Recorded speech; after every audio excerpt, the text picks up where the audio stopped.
एक मांग रखी गई है जो हमारा इसमें रोपवे आपका ये जो स्पैन बनना है, तो ये प्राथमिकता पे मेरे आज सुबह उस विषय में डिप्टी कमिश्नर से बात हुई है। इसके लिए बजट का प्रावधान किया जा रहा है और इमीडिएटली यहाँ पे जो है वो स्पैन लगवाया जाएगा ताकि लोगों का जो सामान आना है ले जाना है या और चीज़ें हैं उसकी सहूलियत के लिए उसको किया जाएगा। बाकी सड़क का निर्माण भी इलाके के अंदर होना है। अभी बहुत सी सड़कों का कार्य पूरे इलाके के अंदर चला हुआ है और मुझे खुशी है कि अभी यहाँ पे जो हमारा PDNA है उसमें भी यहाँ पे करीबन 24 करोड़ रुपए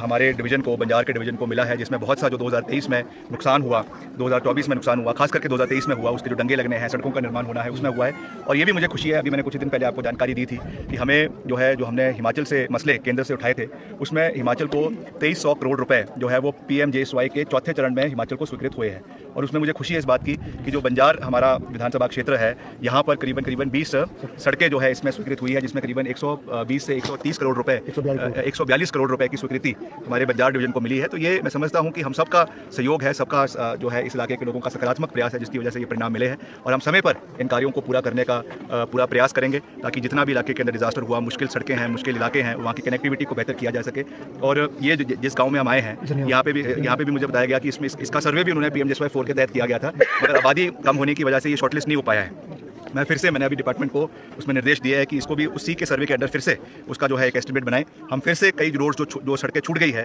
कोई इलाके जो हैबिटेशन छूट गए हैं, उसका फिर से यहाँ से प्रपोजल केंद्र सरकार को भेजेंगे और मुझे विश्वास है कि वहाँ से उसकी मंजूरी मिलेगी। नहीं मिलेगी तो उसको हम दूसरे हेड से बनाएंगे, मगर निश्चित तौर से यहाँ पे सड़क आने वाले समय में बनेगी। ये मेरा वादा है इस क्षेत्र के लोगों को, जिसको हम निश्चित तौर से पूरा करेंगे। इसका भी मैं पूरा विश्वास दिलाना चाहता हूँ। एक जो हमारा सैंज इलाके में बड़ा नुकसान हुआ, वहाँ पर भी एक बड़ा महत्वपूर्ण जो ब्रिज है त्रेड़ा का, वो भी बहुत लोग वहाँ पे लगातार वहाँ के लोग हमसे इस विषय में बात कर रहे थे। उसको भी हमने PDNA में दिलवाया और उसमें 2 करोड़ रुपए की स्वीकृति प्राप्त हुई है। उसके भी टेंडर लग चुके हैं, जल्द उसका कार्य शुरू हो जाएगा। तो ओवरऑल जितने भी, क्योंकि अगर कुल्लू जिला के अंदर सबसे ज़्यादा नुकसान कहीं हुआ, तो ये मेरे से ज़्यादा साथी सब जानते हैं कि सबसे ज़्यादा नुकसान जो है वो बंजार के अंदर हुआ है। तो इस दृष्टि से मैं समझता हूँ कि अच्छा सहयोग बंजार विधानसभा क्षेत्र को मिला है और उसका पूरा सही समय पर सदुपयोग हो, समय के ऊपर टेंडर लगे और क्वालिटी कार्य हो, इसकी हम खुद उसका निरीक्षण भी करेंगे। और मैं खुद कुछ दिन बाद जब इसकी सारी प्रोसेस हो जाएंगे, मैं खुद यहाँ पे आऊँगा और हर वैली का, चाहे वो तीर्थन इलाका है, चाहे वो सैंज का इलाका है, चाहे वो गड़सा है, हर इलाके में व्यक्तिगत रूप से जाकर डिपार्टमेंट के साथ क्वालिटी वर्क हो, इसका हम पूरा प्रयास करेंगे। कल भी यहाँ पे हमारे बंजार क्षेत्र के ही तांदी इलाके में इस तरीके की अग्निकांड हुआ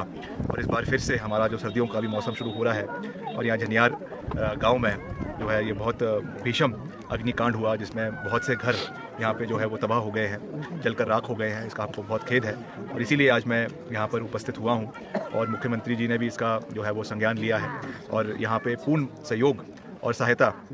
जो प्रभावित परिवार है उन लोगों को देने का सरकार ने निर्णय लिया है। आज सारा इसका मुआवजा